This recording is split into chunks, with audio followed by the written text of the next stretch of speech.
Hello, boys and girls. This is Teacher Leo. Como é que vocês estão, galerinha do sexto ano? Tá todo mundo bem? Everybody good in the hood? Ah.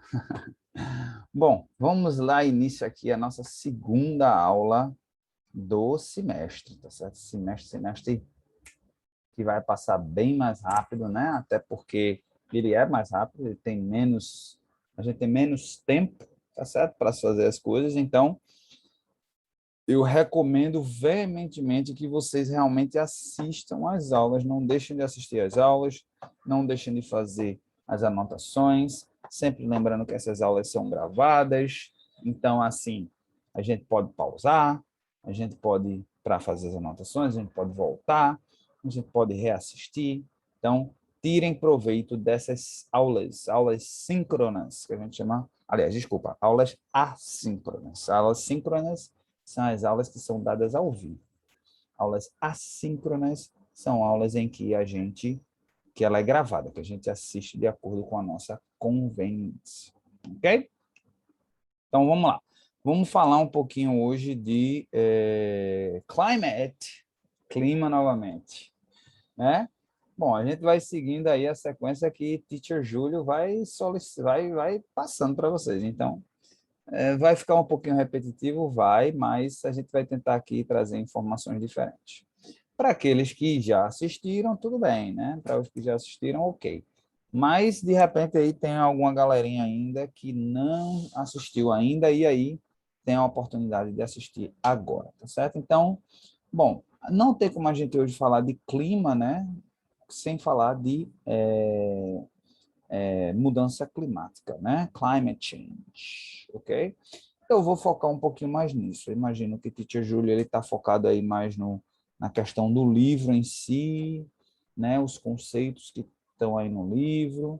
Então, eu vou ficar mais por aqui.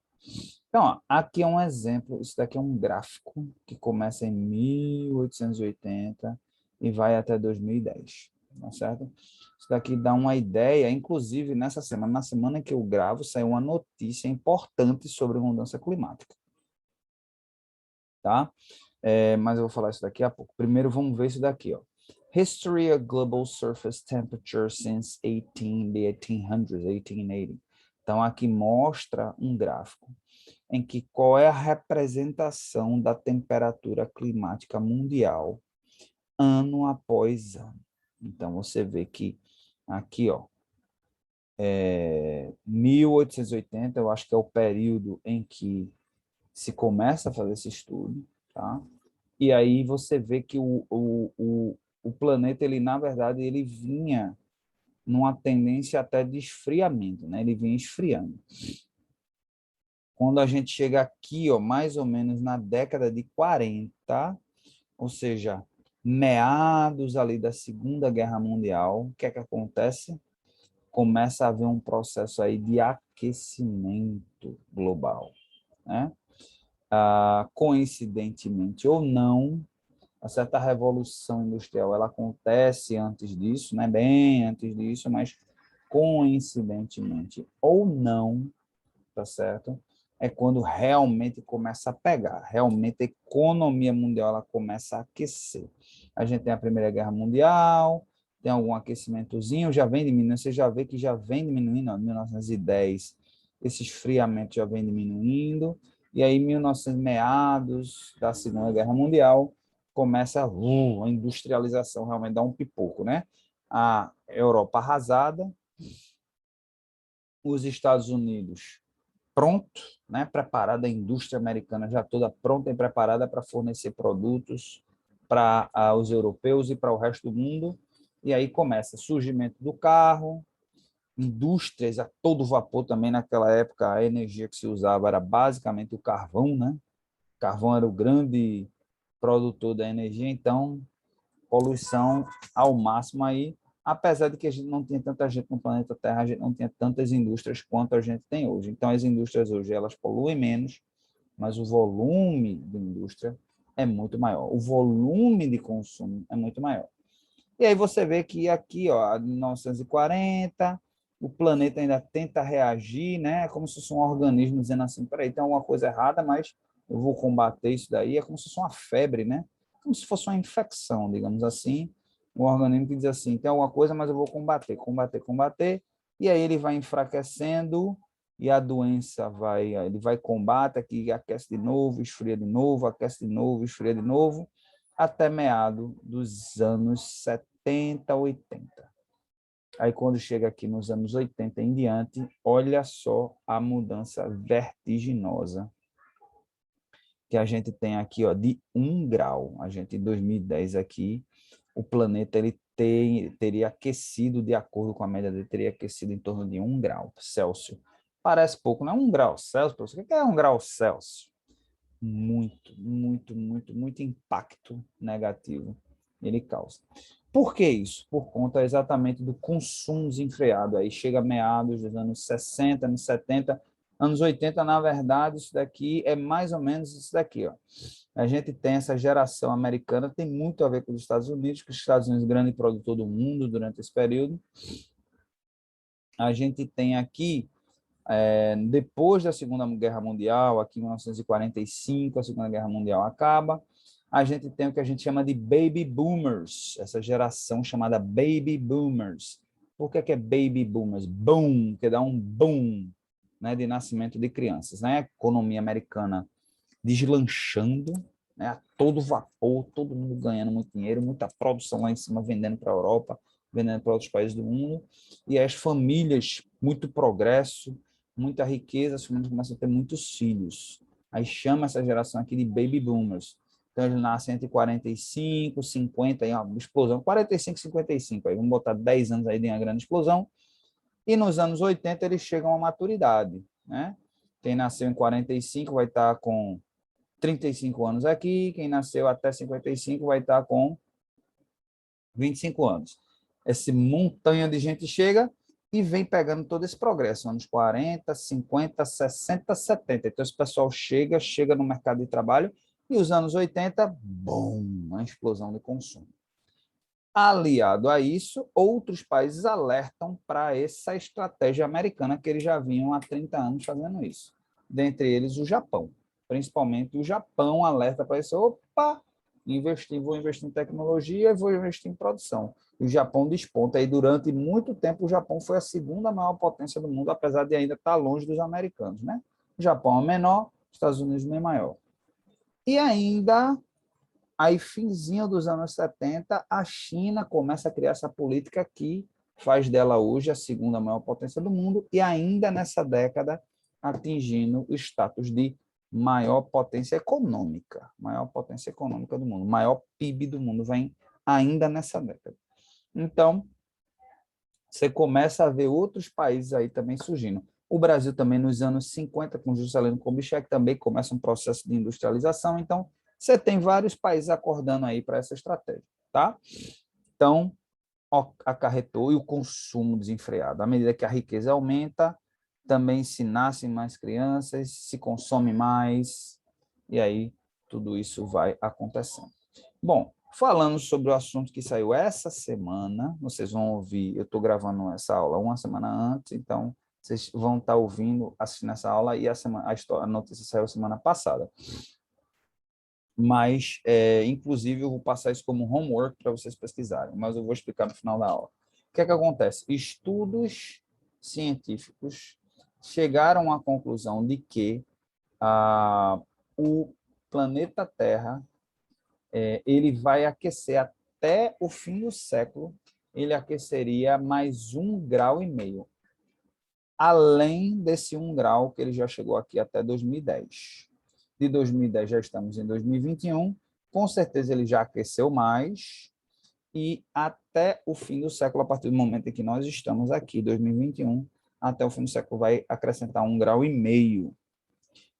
O ser humano, né? Porque ainda existe aquele embate, aquela dúvida de que se é um processo normal de aquecimento do planeta ou se é o humano que está causando. Alguns cientistas dizem o seguinte: sim, é um processo normal, porque o planeta Terra ele tem os ciclos dele, né? Tanto é que se eu não me engano, a última era do gelo, tem a era do gelo, né? É feito aquele filme, a era do gelo, né? Então, o planeta Terra ele tem um momento em que ele aquece e ele esfria, ele aquece e ele esfria. Então, o último foi há 10 mil anos atrás, a, a última era do gelo, né? Foi a era glacial, foi há 10 mil anos atrás, e ele já vinha num processo de aquecimento natural. E dizem que, teoricamente, agora com a influência humana a gente não sabe, mas teoricamente ele voltaria depois a esfriar.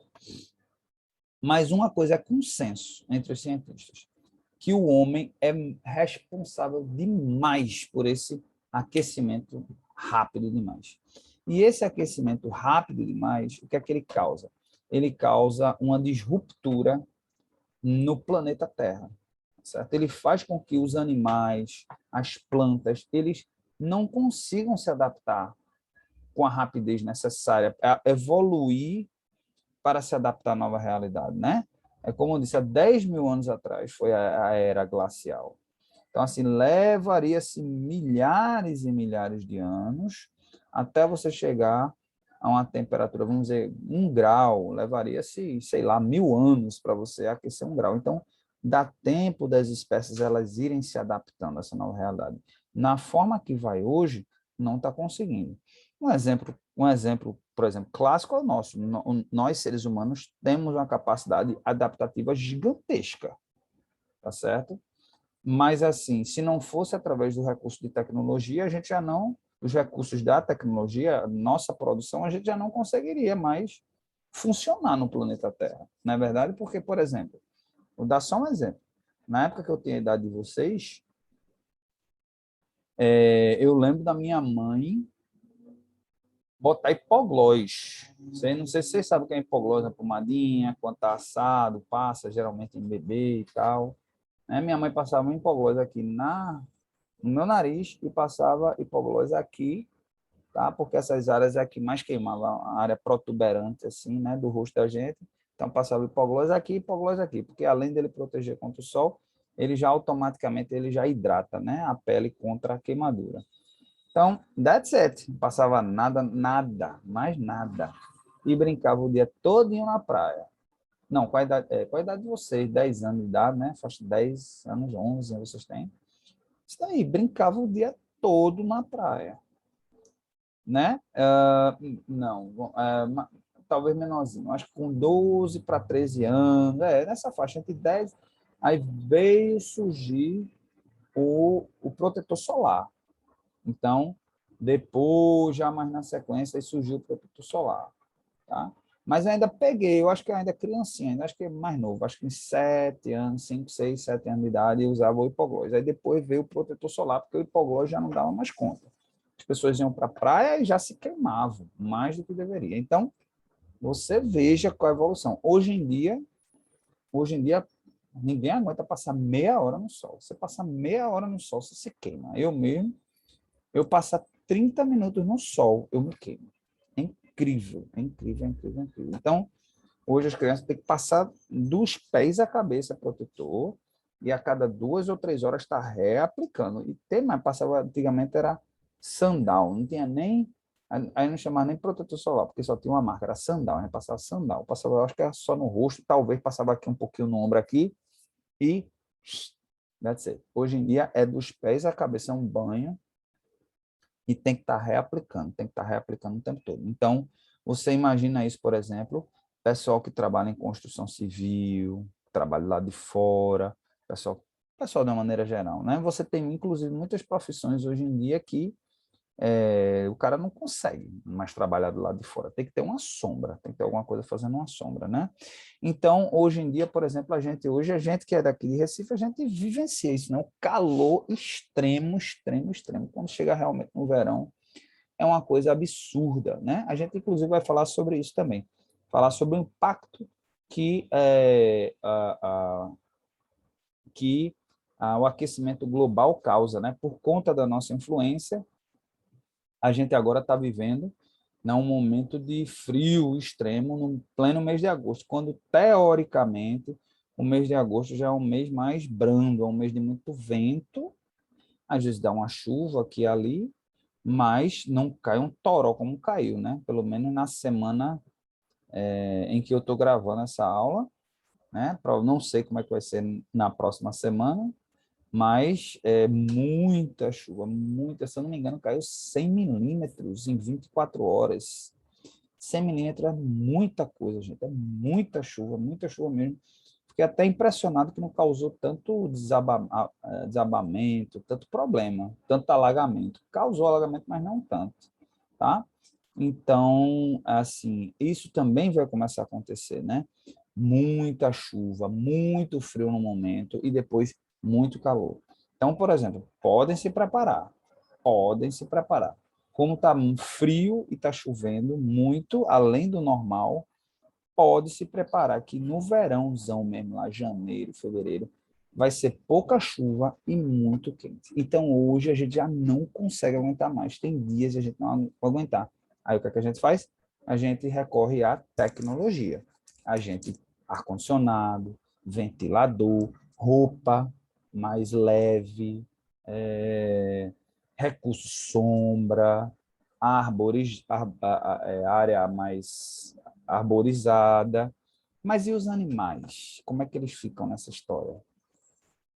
Como é que eles conseguem se adaptar a uma mudança tão brusca, né? Você vê, a gente está falando de uma geração, então estou falando aqui de 25, 30 anos atrás, era de um jeito. Os animais, eles não conseguem, vocês já devem ter estudado em ciências aí, a teoria da evolução, né? Já devem ter visto que os animais, as plantas, os seres vivos, eles evoluem, né? É o caso, por exemplo, do o próprio vírus. O vírus não existe consenso ainda se é considerado um ser vivo ou não, mas ele tem essa característica de ser vivo, né? A eterna busca da evolução, a eterna busca de se adaptar, de sobrevivência, né? Então, por isso que a gente tem, né, as variantes, né? Agora a pandemia tem a Covid que já variou de outro vírus e que ele está causando as variantes, né? Então, e é por isso também que a gente toma vacina, fica imune, mas aí surge uma variante, a gente tem que tomar outra vacina para combater essa nova variante. E nós, seres humanos, a gente está sempre desenvolvendo tecnologia. E o resto? Aí pensa assim, mas a gente sobrevivendo é o que importa. Não. Até que ponto a natureza vai aguentar? Até que ponto a gente vai alterar a natureza ao ponto de ela entrar em colapso, né? Um exemplo clássico, por exemplo, os cientistas já chegaram a um consenso de que se a floresta amazônica for destruída, se 50% dela for destruído, ela entraria num processo de autodestruição, ou seja, ela se desertificaria. E quais seriam as consequências para o planeta Terra de, ao invés de uma Amazônia, um deserto? Quais as consequências para o Brasil? Né? A gente, por exemplo, já tem no Nordeste, né? A gente tem ali na região da Caatinga, no Sertão, que já é uma área, por natureza, uma área mais seca, mas aí cada vez mais se desertificando, né? Então a gente já tem período de seca aí, recorde de seca aí no Nordeste, tá certo? A gente tem, por exemplo, existia uma vegetação, existia caatinga. Caatinga, praticamente a vegetação está sendo destruída por completo. Então, uma região que já não era fácil de viver, mas cada dia que se passa ficando mais e mais e mais quente, mais seco e menos vegetação, né? E a Amazônia, um dia pode se transformar no deserto. Talvez a gente veja ainda, talvez vocês vejam ainda isso acontecer. Porque 30% já foi destruído da Amazônia, falta só mais 20%. Quando a gente destruir esses 20%, ela entra num processo autodestrutivo. E estudos mostram que, do jeito que vai, de acordo com o ritmo aí da carruagem, a gente consegue destruir esses 20% ainda nessa década. Yep, boys and girls, então, a ganância do ser humano é capaz de qualquer coisa, tá certo? Então, vários fatores aí, vários fatores. No caso da Amazônia, questão aí da destruição mesmo da floresta amazônica, como eu disse, pela ganância, busca de novas terras para plantar, para criação de gado,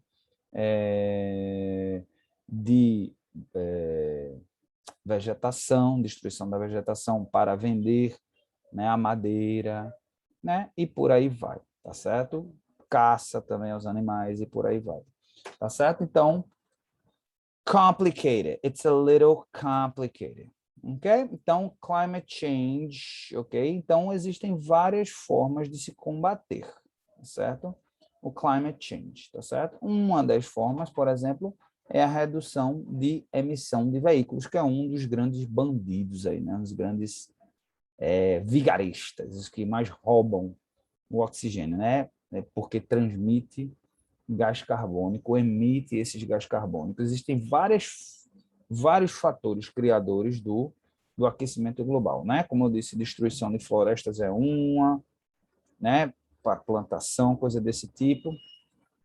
E a gente tem aí a emissão de gases poluentes. A gente tem a emissão de gases poluentes através de fábricas, a gente tem a emissão de gases poluentes através das nossas residências, né? Porque a gente precisa de energia, e para a gente utilizar a energia, a gente precisa, às vezes, usar recursos que são poluentes, como, por exemplo, aqui no Brasil nem tanto. O Brasil é até um exemplo disso daí, que a gente adotou um modelo hidroelétrico, né? Então, a gente usa a força da água para produzir energia, que não produz nenhuma sujeira. Mas aí você tem países, por exemplo, China, Estados Unidos, aí ainda muito dependente de carvão, né? Acredita ou não, muita fábrica ainda, muitas empresas elétricas produzindo energia através do carvão. A gente tem, por exemplo, na Europa também uma dependência grande do gás. Gás esse que vem, em grande parte, ele vem lá da Rússia, tá certo? Então, esse é um grande vilão.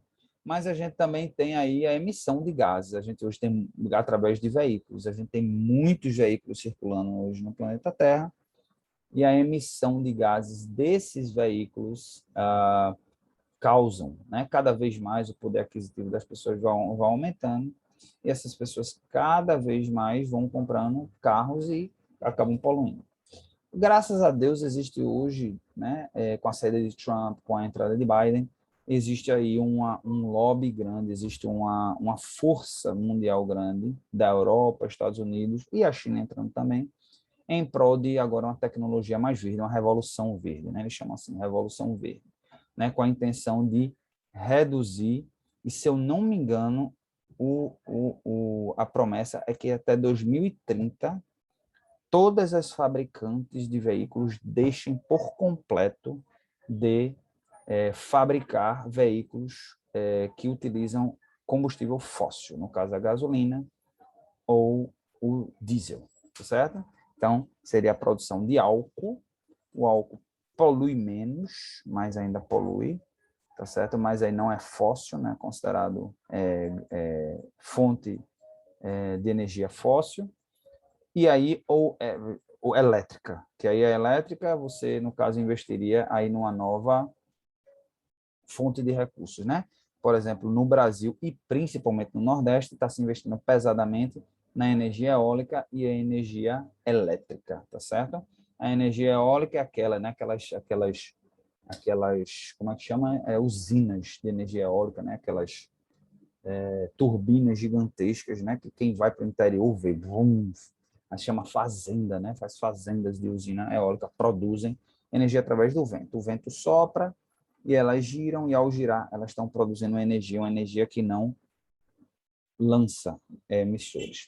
E também está aqui no Brasil, já está se popularizando bastante a energia elétrica. As pessoas físicas, né? As pessoas normais instalando placas de energia solar nas suas residências para poder adquirir a subsistência energética, ou seja, não depender mais de ninguém para ter energia dentro de casa, e ainda o excedente vender não, né? Porque você não pode vender. Quando você vende, você ganha dinheiro com isso, né? Mas repassar e ganhar crédito junto à distribuidora de energia. Dessa forma, você reduz a sua conta de energia e você deixa de adquirir uma energia que teoricamente poderia ser poluente. Hoje o Brasil, porque as hidrelétricas já não dão mais conta, utilizando, por exemplo, termoelétricas, né? Usinas termoelétricas, que é uma usina que usa carvão. Algumas termoelétricas elas usam o bagaço da cana, mas ainda assim é poluente, porque aí gera fumaça e coisa e tal. Tá certo? Então, duas revoluções bem interessantes que vai ser interessante a gente ver aí na próxima década como é que vai funcionar, e o Nordeste se beneficiando de ambas, porque o Nordeste principalmente a região ali do Agreste e Sertão, uma das regiões que mais tem como é que se diz? Um funil de vento, né? O Agreste ali, o Sertão, por conta ali das serras e tal, é um funil de vento. Então, vem a ventilação toda do Oceano Atlântico e vum, ela funila e aí fica forte, né? Se eu não me engano, essa semana também eu ouvi um especialista falando isso, que teve um dia que a produção de energia limpa no Nordeste foi suficiente para dar conta de todo o consumo. Ou seja, o que foi consumido, isso foi só um dia, o que foi consumido de energia no Nordeste por um dia foi produzido através de energia eólica e elétrica. Foi só um dia isso, mas já é um sinal positivo, né? É um sinal que é possível, dentro de alguns anos aí, os 365 dias do ano, a gente, a gente conseguir fazer isso. Por conta da questão do tempo, o especialista falou também, agosto é um mês de muito vento, né? Então se produziu muita energia, teve um dia que se produziu muita energia porque foi muito vento, e ao mesmo tempo o consumo tende a diminuir um pouquinho nas residências e tudo por conta do ar-condicionado, né? Se usa menos ar-condicionado. Então, se precisa usar menos ar-condicionado. Então, por um dia conseguiu fazer isso, mas já é uma vitória, né? Para o que era antigamente. Tá certo? Então, fica aí essa dica dessa questão, né? Bom, então, boys and girls, a gente vem aqui, what is climate change? A really simple guide, ok? Então, climate change, né, como eu já disse, é a mudança climática, né? É exatamente esse processo de mudança climática que o homem vem exercendo em cima do planeta Terra. Então, aqui, ó, outro gráfico também, o change, vamos lá, human influence has warmed the climate.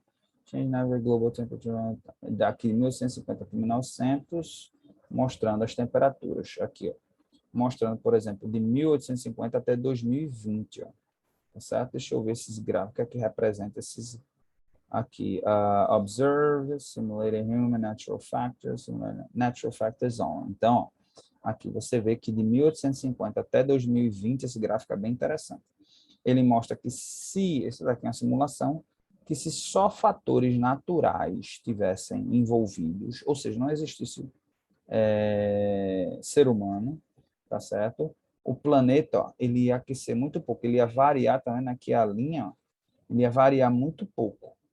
Ele ia variar muito pouco aqui, ó, tá certo? Ele tem uma hora que baixa, tem uma hora que sobe, mas ele ia ficar nessa linha.